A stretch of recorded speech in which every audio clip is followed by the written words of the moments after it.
شاہد آفریدی, اس کو اگر آپ کپڑے دھونے والا بیٹ بھی دیں گے تو وہ اس سے بھی چھکے مارے گا. کیا وجہ ہے بھائی؟ کپڑے دھونے والے بیٹ سے کیسے کوئی چھکے مار سکتا ہے؟ اس کی وجہ یہ ہے کہ اس کے پاس سکلز ہے چھکے مارنے کی, یعنی کہ ہنر ہے. اب آپ کو یہ بھی پتا لگ گیا کہ میں نے جابز فری لانسنگ کی کہاں سے لینی ہے. یہ بھی پتا لگ گیا کہ ان جابز, وہ کون کون سی جابز ہیں جو ٹاپ ٹرینڈنگ ہے جس کے اوپر مجھے اپنی سکلز بنانی ہے. لیکن آئیے سیشن کے اندر میں آپ کو بتاتا ہوں کہ وہ ہنر اور سکلز کون سی ہیں کہ جس کی ایکوزیشن یا جس کو ایکوائر کرنا یا جس کو سیکھنا آپ کی اس ٹائم سب سے امپورٹنٹ لسٹ کے اوپر ہونا چاہیے. سب سے پہلی سکل اور موسٹ امپورٹنٹ سکل ہے کمیونٹی مینجمنٹ کی. مطلب ایک گروہ کو مینج کرنا, مطلب ایک برادری کو مینج کرنا. اب کیمرہ بنانے والی کمپنی ہے, اس کی ایک برادری ہے لیٹس سے 2 لاکھ لوگوں کی. یہ 2 لاکھ لوگوں کی برادری مجھے کیسے پتا ہے کہ اس کیمرہ بنانے والی کمپنی کی ہے؟ کیونکہ ان کے فیس بک پیج کے اوپر 200,000 لائکس ہیں, یعنی کہ 2 لاکھ لائکس ہیں. تو وہ جو 2 لاکھ لوگ ہیں وہ اس کمپنی کو ریگولر فالو بھی کرتے ہیں, اس کی بتائی ہوئی چیزوں کے اوپر عمل بھی کرتے ہیں, اور ویٹ کرتے ہیں کہ کب وہ کمپنی نیا سے نیا کانٹینٹ شیئر کرے گی اپنے فیس بک پیج کے اوپر. اب ایز اے فری لانسر آپ کی ایک بہت بڑی رسپانسبلٹی ہے اس برادری کو مینج کرنے کی, یعنی کہ آپ اس کمپنی کے ریپرزنٹیٹیو ہیں. آپ کو کمپنی بتائے گی کہ ہم نے اب یہ چیز اپنے فیس بک پہ پوسٹ کرنی ہے اور آپ کو اس کو مینج کرنا پڑے گا. اسی کمیونٹی مینجمنٹ کا اگلا حصہ ہے پوسٹنگ سکلز. اب یہ پوسٹنگ سکلز ہر بندے کا کام نہیں. پوسٹنگ کے اندر سب سے امپورٹنٹ جو آپ کو ریکوائرمنٹ ہے وہ ہے کہ آپ آرگنائزڈ ہیں. آپ کو پتا ہونا چاہیے کہ میں نے کون سی پوسٹ کب کرنی ہے اور اس کا فائدہ کس کو ہوگا. Secondly, advertising. ایڈورٹائزنگ سے کیا مراد لیتے ہیں آپ؟ کیا ٹی وی کے اوپر چلنے والے اشتہارات کو میں یہاں ایڈورٹائزنگ کا نام دے رہا ہوں؟ نہیں.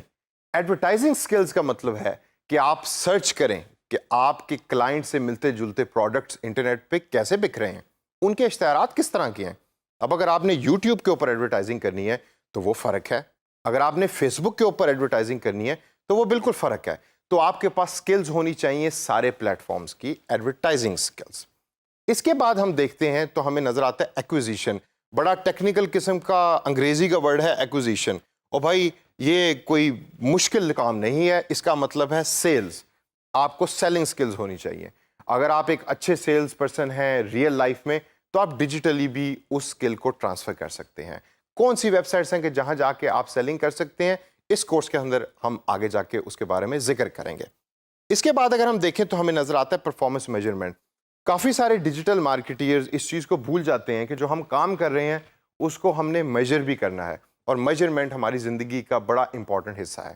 تو میری آپ کو سجیشن یہ ہے کہ آپ کے پاس پرفارمنس میجرمنٹ کی سکل ہمیشہ ہونی چاہیے تاکہ کلائنٹ کو یہ پتہ لگ سکے کہ جو آپ اس کے لیے کام کر رہے ہیں اس کی امپورٹنس کیا ہے اور اس کو میجر کیسے کر رہے ہیں آپ.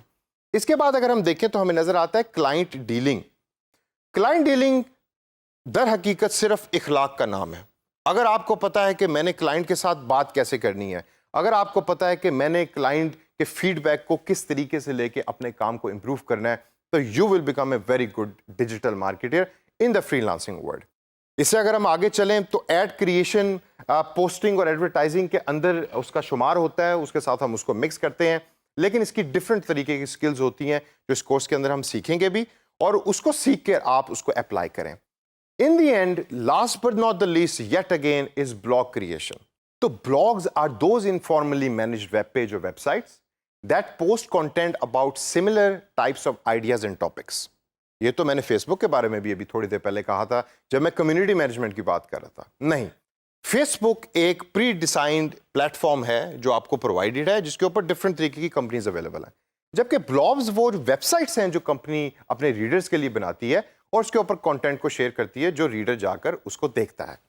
اب as a free lancer of digital marketing blog creation آپ کی ایک ذمہ داری ہے, اور آپ کو اس کی سکل آنی چاہیے کہ بلاگز کیسے بنانا ہے, کہاں بنانا ہے اور اس کے اوپر پوسٹ کیا کرنا ہے تاکہ زیادہ سے زیادہ لوگ اس کو پڑھیں اور کمپنی کو اس کا فائدہ ہو.